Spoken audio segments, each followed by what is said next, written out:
गुरु भगवान के प्रेम के अनंत अनंत शुक्राने।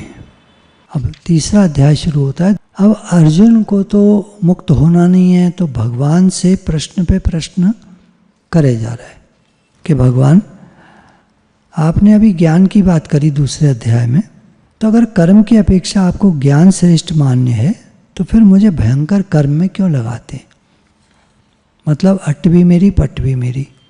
भगवान आप मेरे हिसाब से जवाब दो। मेरा प्रश्न ये है कि आप मेरे हिसाब से जवाब दो तो आपकी बात मैं मानूं, और मेरे हिसाब से जवाब ना दो तो मैं आपकी नहीं मानूं। लोग अक्सर यही करते हैं, पूछते हैं, चलते अपने मन से हैं। देखो, गुरु तो हमको पार लगाना चाहते हैं, हमारा उद्धार करना चाहते हैं। अब हम चाहे हमारे मन की तरह जवाब दें वो, तो मन तो देखिए आदमी को पता ही नहीं है, हर एक का मन निगेटिव और उल्टा है। लेकिन नाम, भगवान का नाम, नाम का उल्टा करिए मना, मना मना मतलब मन, तो नाम का उल्टा है मन। भगवान की तरफ चलने से उल्टा है मन। तो मन की तरह अगर गुरु जवाब देंगे तो तुम कभी नहीं पार हो पाओगे।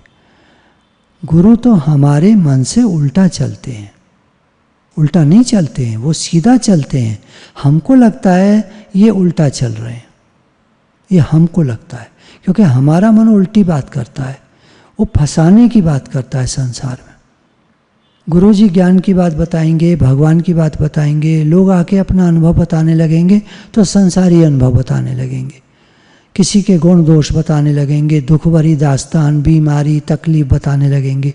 अरे गुरु ने इतना सुंदर तुमको ज्ञान दिया भगवान का, अपने निश्चय में खड़े होने का, मुक्त होने का, और तुम उनको बकवास कर रहे हो। मतलब ठीक है तुम्हारी बात, लेकिन उनको इस समय क्या बता रहे हो भाई, अलग से बताना। इतना अच्छा भाव बना है सत्संग का और तुम क्या बेकार की बात कर रहे हो। तो जो गुरु अपनी साधना में लगे होते हैं वो सत्संग करते हैं और चले जाते हैं, किसी से बात नहीं करते। बात करने का मतलब है उल्टा। आप भी नीचे आ जाओ, आप ऊपर की बात कर रहे थे ना, आप भी नीचे आ जाओ। तो अर्जुन पूछता है कि आप एक बात को निश्चित कहिए जिससे मैं कल्याण को प्राप्त हूँ, ज्ञान बढ़िया है या कर्म? अब भगवान भी कम नहीं है, भगवान तो सर्वोपरि हैं। आदमी क्या है उनके आगे? वो सर्वसमर्थ हैं, आदमी असमर्थ है, मन को लिए पड़ा रहता है। और मालूम है मन मुझे दुखी कर रहा है, और मन का चंगुल छोड़ता नहीं है, मन के चंगुल से छूटना नहीं चाहता। देखिए कितनी अजीब कहानी है। हर आदमी को मालूम है कि मेरा मन दुखी करता है, लेकिन नहीं छोड़ेगा नहीं उसको। और उसका नतीजा ये निकलता है कि फिर मन उसको नहीं छोड़ता, और जब वो छूटना चाहता है, मुक्त होना चाहता है, तो उस आदमी को मन पकड़ के नीचे खींच लेता है, जन्म मरण में डाल देता है। देखिए मेरी बात को अगर आप सावधानी से सुनना चाहते हैं और आप ध्यान देना चाहते हैं तो कृपया करके बात को समझिएगा, शब्दों पे ध्यान दीजिए। इस समय भाव पे मत जाइए, इस समय उल्टी बात हो रही है।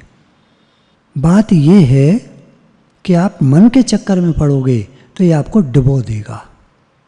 आप गुरु की बात सुनोगे तो तर जाओगे, मन की बात सुनोगे तो मर जाओगे, जन्म मरण में जाओगे, और आपको सुनने में उल्टी लगेगी ये बात, क्योंकि हर आदमी मन के चक्कर में पड़ा है। मन उसको दुखी कर रहा है, मन उसको कुछ कराता है, फिर कहता है तुमने ऐसा क्यों करा। कितनी बातें मन दिखाता है, पहले मोह में फंसाता है, बच्चों का मोह, पहले माता पिता का मोह था, फिर बच्चों का मोह, फिर उनके बच्चों का मोह। कैसे छूटेगा ये आदमी? तो गुरु से कहता है मुझे मोह से छुड़ाइए, और गुरु की सुनता एक नहीं है, करता वही है जो उसको करना होता है। तो कैसे छूटेगा आदमी? गुरु बिन कोई न उतरस पार। मन की सुनोगे कभी पार नहीं उतर पाओगे, और पार नहीं जाना है तो भैया जो मर्जी करो, फिर क्या है, फिर तो मन के चक्कर में पड़े रहो। ये आपको रुलाए हंसाए कुछ भी करे, आप करते रहो इसके साथ। कभी होश आएगा तब तक लेट हो जाओगे। कैसे करें फिर, कैसे मन का साथ छोड़ें? गुरु की बात सुनो तो मन का साथ छूटेगा। सुनते तो हैं हम, लेकिन करते तो अपनी हो ना। अपनी मतलब मन की। अगर गुरु की बात कोई व्यापारी सुन ले कि कभी भी चोरी, ठगी, बेईमानी, 420, गड़बड़ी, हेरा फेरी, कोई गलत काम मत करना, सीधा काम करना, तो कहेगा सीधे काम में ज़्यादा इनकम होती ही नहीं है और उसको इनकम करनी है ज़्यादा। अब बताओ गुरु की सुनेगा, मन की सुनेगा? फीमेल माइंड होता है, गुरु कहते हैं भगवान में लगो, हाँ जी हाँ जी, हरे कृष्णा हरे कृष्णा, अरे कहाँ गया, हरे कृष्णा हरे कृष्णा, अरे क्यों गया उधर, हरे कृष्णा हरे कृष्णा, क्या देखता है उधर, हरे कृष्णा हरे कृष्णा, क्या करता है, हरे कृष्णा हरे कृष्णा। ये फीमेल माइंड होता है, इधर उधर है। एक जगह नहीं चलेगा। भैया भजन कर रहे हो तो भजन ही कर लो, उधर का काम करो तो उधर का काम कर लो, कोई मना थोड़ी है। भगवान भी कहेंगे हे अर्जुन तो कर्तव्य कर्म कर, भगवान मना नहीं कर रहे। पर खिचड़ी पका के फिर वो सोचती है कि मैं पार हो जाऊंगी, ऐसे पार नहीं होते। माइंड को फोकस करना पड़ता है। कुछ होते हैं फोकस्ड माइंड होता है, थोड़ा दिखाते हैं बहुत फोकस्ड माइंड है, लेकिन समय आने पर कोई लड़की की बात आ जाए, कोई लड़के की बात आ जाए तो इतना वो हो जाते हैं इमोशनल, या उनके साथ मिल जाते हैं कि मेरा लड़का सच्चा, मेरी लड़की सच्ची, बस, और कोई सच्चा नहीं। गुरु भी अपने नहीं है, कोई अपना नहीं है। गुरु को क्या पता मेरे साथ कितनी प्रॉब्लम है। तो भगवान कहते हैं देखो अर्जुन, इस लोक में 2 प्रकार की निष्ठा मेरे द्वारा पहले कही गई है। दोनों बातें भगवान ने कही हैं। किसी एक मार्ग से चलो, कोई दिक्कत नहीं है, और दोनों मार्ग एक ही जगह पहुंचते हैं। उनमें से सांख्य योगियों की निष्ठा तो ज्ञान योग से और योगियों की निष्ठा कर्म योग से होती है। मनुष्य न तो कर्मों का आरंभ किए बिना निष्कर्मता को यानी योग निष्ठा को प्राप्त होता है, और न कर्मों के केवल त्याग मात्र से सिद्धि यानी सांख्य निष्ठा को ही प्राप्त होता है। तो कर्म करोगे तभी निष्कर्मता आएगी, निष्कामता आएगी। कर्मों का त्याग करके सिद्धि चाहोगे तो सांख्य निष्ठा नहीं आएगी। देह से असंगता करके कर्म कर, कर्मों का फल त्याग करके कि मेरे को बदले में क्या मिलेगा, सकामता का त्याग करके कर्तव्य कर्म कर। दोनों जगह कर्तव्य कर्म है। एक जगह देह अध्यास का त्याग है, शरीर भाव का त्याग है, एक जगह कर्तापने का त्याग है, कर्म के फल की इच्छा का त्याग है। व्याख्या में देखते हैं, भगवान ने 2 निष्ठाएं बताई हैं, सांख्य निष्ठा यानी ज्ञान योग से और योग निष्ठा कर्म योग से। लोक में 2 तरह की निष्ठाएं हैं। ऐसे ही लोक में 2 तरह के पुरुष हैं, वे हैं क्षर और अक्षर। क्षर ये नाशवान संसार। 2 तरह के पुरुष मतलब ये व्याख्या की है भगवान ने, एक अपरा प्रकृति, एक परा प्रकृति, इस तरह से। तो एक तो क्षर नाशवान संसार, ये भगवान का ही रूप होने से ये एक प्रकार का पुरुष हुआ, और एक अक्षर यानी अविनाशी परमात्मा, वो एक प्रकार के पुरुष हुए। तो ये तो सदा रहने वाले और यहाँ परिवर्तनशील, ये एक रस, ये परिवर्तनशील। क्षर की सिद्धि असिद्धि, प्राप्ति अप्राप्ति में सम रहना कर्मयोग है। शरीर मिला है, नाशवान संसार मिला है, इसमें सिद्धि असिद्धि में सम रहना, काम हो जाए नहीं हो जाए सम रहो। प्राप्ति अप्राप्ति, कोई चीज़ मिल जाए नहीं मिल जाए, सम रहना कर्मयोग है। अर्थात फल की इच्छा का ना होना कर्मयोग है। और क्षर से विमुख होकर अक्षर में स्थित होना ज्ञान योग है। संसार से विमुख होकर केवल देह अध्यास का त्याग करके आत्मा में स्थित होना, ये ज्ञान योग है, सांख्य योग, संन्यास। परंतु व्याख्या में कहते हैं क्षर और अक्षर दोनों से उत्तम पुरुष तो अन्य ही है जो परमात्मा नाम से कहा जाता है। तो व्याख्या में कहा वो तो तीसरे हैं अलग। 2 प्रकार के पुरुष भगवान ने कहा, 2 प्रकार की निष्ठाएं, 2 प्रकार के पुरुष। गीता 15 के 16 में आप देख सकते हैं। और तीसरे हैं परमात्मा, एक नाशवान, एक अविनाशी स्वरूप, ऐसे कह लीजिए एक जीवात्मा, एक आत्मा और एक परमात्मा। इससे क्लियर हो जाएगा आपको। जीवात्मा सूक्ष्म शरीर, वासना का पुंज, जन्मने मरने वाला, और एक आत्मा जो अजर अमर अविनाशी है, लेकिन जीव भाव में आने से वो जीवात्मा कहलाता है। और तीसरा परमात्मा जो सबसे उत्तम है, जिसका जन्म मरण का कोई नहीं, वो है परमात्मा नाम से कहा जाता है। उन परमात्मा को पुरुषोत्तम भी कहते हैं, क्योंकि वो परमात्मा अक्षर से अतीत है और अक्षर से उत्तम है, तो उनको पुरुषोत्तम कहा। ऐसे परमात्मा के सर्वथा सर्वभाव से शरण हो जाना भगवान निष्ठा भक्ति योग है। अब तीसरा आया भक्ति योग। तो वो क्या है? वो जो तीसरे हैं, क्षर, अक्षर और तीसरे परमात्मा, तो वो जो तीसरे हैं परमात्मा, उनके शरण हो जाए कोई, उसको भगवान निष्ठा कहते हैं, उसको भक्ति योग कहते हैं। मैं भगवान का हूँ, भगवान मेरे। कर्म करता है नहीं करता है, तीनों करते हैं, तीनों करते हैं। एक में फल की इच्छा का त्याग है, एक में मैं मेरे का त्याग है, अर्थात मैं शरीर हूँ, मेरा कोई है, इन दोनों का त्याग है। शरीर ही नहीं मानता वो अपने को, शरीर से तो क्रिया होती है। मैं अलग हूँ, देखने वाला, दृष्टा साक्षी। और तीसरे भक्ति योग, मैं भगवान का हूँ, भगवान मेरे। इसलिए क्षर की प्रधानता से कर्मयोग, अक्षर की प्रधानता से ज्ञान योग और परमात्मा की प्रधानता से भक्ति योग ऐसे चलता है। वैसे तो भगवान से संबंध देखिए तीनों में रहता है, चाहे कोई कर्मयोग से चले, चाहे कोई ज्ञान योग से चले, चाहे भक्ति योग से चले, क्योंकि भगवान तो सर्वोपरि हैं, सब कुछ हैं और सब कुछ वही बने हैं।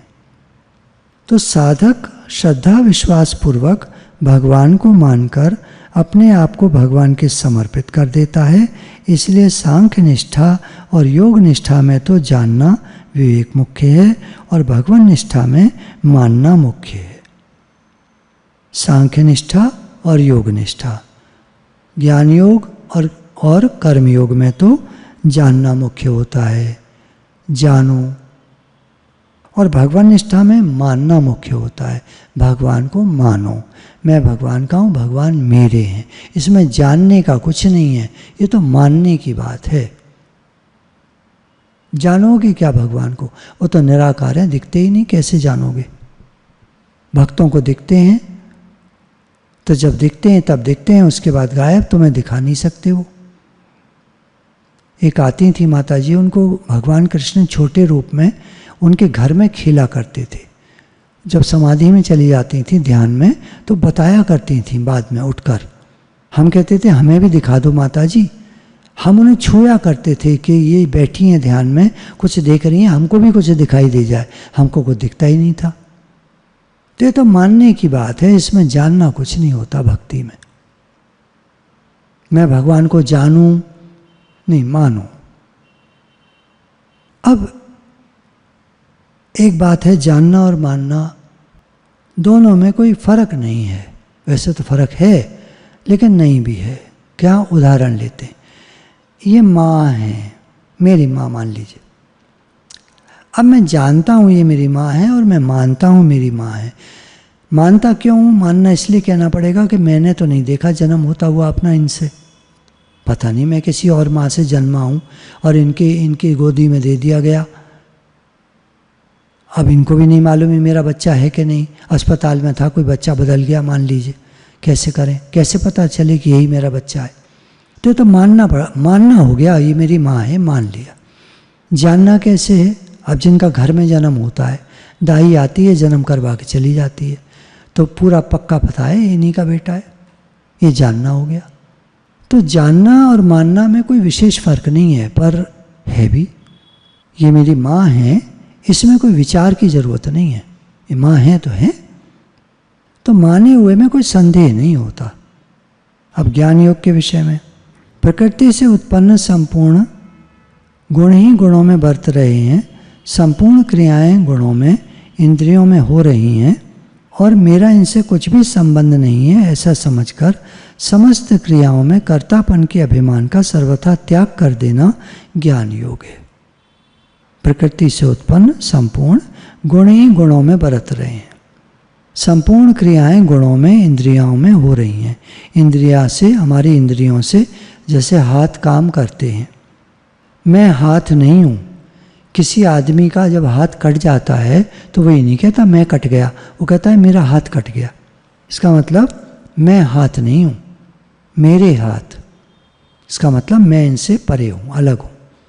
मेरा पैर, मेरी आँख, मेरे कान, ऐसे बोलते हैं ना। कभी देखा होगा आपने किसी का कान कटा हुआ होता है, किसी कारण से कान काटना पड़ा, ये वाला जो होता है ऊपर का पिन्ने कहते हैं इसको, काटना पड़ा। तो ये तो नहीं कहता मैं कटा हुआ हूँ, मेरा कान कट गया। तो प्रकृति से उत्पन्न संपूर्ण गुण ही गुणों में बरत रहे हैं। संपूर्ण क्रियाएं गुणों में हैं, इंद्रियों में हो रही हैं और इनसे मेरा कुछ भी संबंध नहीं है, ऐसा समझकर समस्त क्रियाओं में कर्तापन के अभिमान का सर्वथा त्याग कर देना ज्ञान योग है। तो कर्तापन का त्याग कर दो। जब मेरे हाथ कह रहे हो तो मैं तो हाथ नहीं हूँ, तो इनसे जो काम हो रहे हैं वो मैंने नहीं किया, हाथों ने किया। कर्तापन का त्याग कर दो। हाथों के द्वारा क्रिया हुई, मैं अकर्ता आत्मा हूँ। ज्ञान योग हो गया। कर्म योग में वर्ण, आश्रम, स्वभाव, परिस्थिति के अनुसार जो शास्त्र वेद कर्तव्य कर्म सामने आ जाए उसको, उस कर्म तथा उसके फल में कामना, ममता और आसक्ति का सर्वथा त्याग करके करना तथा कर्म की सिद्धि और असिद्धि में सम रहना कर्म योग है। तो क्या बात आई? वर्ण, आश्रम, स्वभाव हमारे होते ना, हम इस वर्ण के हैं, ब्राह्मण हैं, क्षत्रिय हैं, वैश्य हैं, शूद्र हैं। आश्रम, गृहस्थी हैं, वानप्रस्थी हैं, सन्यासी हैं, ब्रह्मचारी हैं, क्या हैं। और स्वभाव हमारा अच्छा है, बुरा है, जैसा भी है। और परिस्थिति के अनुसार जो शास्त्र वेद कर्तव्य कर्म सामने आ जाए उसको कामना, ममता और आसक्ति का सर्वथा त्याग करके, न कोई कामना, न कोई मेरापन, न कोई आसक्ति। सेवा आई है सामने, हो रही है, इस तरह करना तथा कर्म की सिद्धि असिद्धि में सम रहना। अब वो काम कैसा हुआ, बढ़िया हो गया, कम बढ़िया हो गया, उसमें सम रहना, ये कर्म योग है। तो भगवान ने ये तीसरे श्लोक में समझाया अर्जुन को कि दो प्रकार की निष्ठा ज्ञानियों की और योगियों की हुआ करती है। ये आपके सामने अभी व्याख्या में बात रखी गई। और जो तीसरे हैं वो हैं भक्ति योग, वो विलक्षण है। वहाँ केवल विश्वास, श्रद्धा, मानना, उसकी बात अभी भगवान ने यहाँ नहीं कही, आपको व्याख्या में बता दी गई, पर भगवान ने अभी नहीं कही थी।